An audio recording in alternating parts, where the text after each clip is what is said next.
I'm wondering what type of story or explanation you want to give to kind of further set the stage for how this affects many people or most people. Sure. But then I really would like to get to, before we're done today, what are some steps that somebody can take to start that journey? Because I'm sure it's not like turning on off a light bulb. Okay, I'm done. I'm healthy now.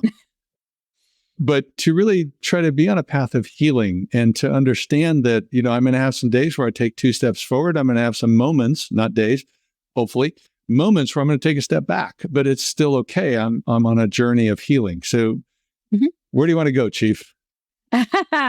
Well, I mean, there's so many different places I can go, but going back to what you were saying about trauma in childhood. So, I've been doing this for 15 years, and I would say that what's interesting about that, it's not always that you had trauma in your childhood years, although people who've had trauma absolutely have insecure attachment. It's just to the degree of what other mental issues they might have along with that too, because, you're talking that just can exacerbate anything.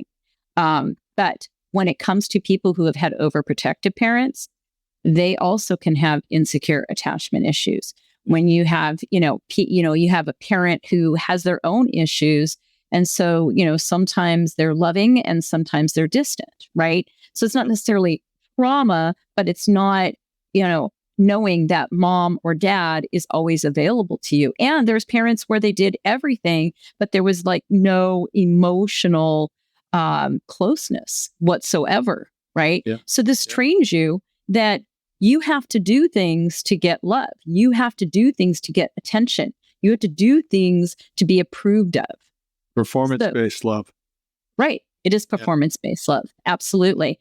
And so that's what ends up happening. I know a lot of leaders are driven by their childhood wounds because the conditioning was, I always have to perform. And if I stop performing, nobody's going to care. I'm not going to be validated.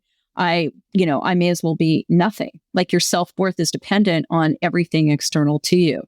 And that's the problem because we miss the whole internal aspect. And one thing I will say, like in the work that I do, is most people that have insecure attachment live in their head. And the reason being is when you're a child and you've gone through a lot of pain and you realize that you're not just unconditionally loved just because you're there, that you're feeling that love, right? And seeing it in action. And that makes you want to not feel the pain. And so what we tend to do is we tend to strategize. We start doing this, at a young age. We start to strategize unconsciously. You're not consciously aware you're strategizing like, what shall I do today? But you're living in your head. And so we are disconnected from our bodies because our body will feel pain. Our body is where the emotions live. And so oftentimes we're cut off from that. And that creates a bigger issue, especially as you get older and you realize a lot of your decisions are made from the pain you think about and the fear you have of feeling anything.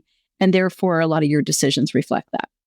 But and I don't want to speak out of turn, but my understanding is that a lot of us have what one guy I met called the negativity committee in his brain, where when it's in our head, it's not one voice putting us down.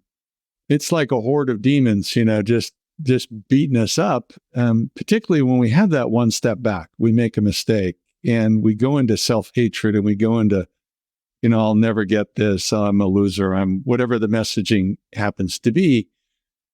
Does everybody have that, or is it in varying degrees, or is it just some of us? I'm laughing. So there was a study that was done, and I think it was saying like 40% of the population doesn't have any voice in their head, which I thought was really interesting because I haven't met that 40%. I haven't either. I haven't met them. Ever. No. So the degree that you have an inner critic usually means, let's say you had a critical parent, we embody that. We take that information in and we become an even bigger jerk in our head. So, whatever you were criticized for as a kid, you're just that lives in your head.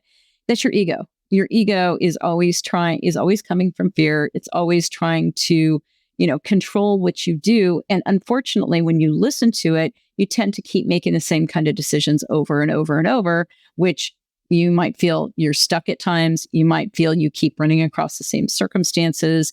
And that's because the ego is a survival mechanism, right? We have the, part of our brain, the amygdala, that has all of our history, your subconscious. It keeps, everything that's fear-based. There's a saber-toothed tiger outside. I better be careful because it ate dad for lunch yesterday. So I better stay in. And that's the kind of thing that we react to and we probably forget about.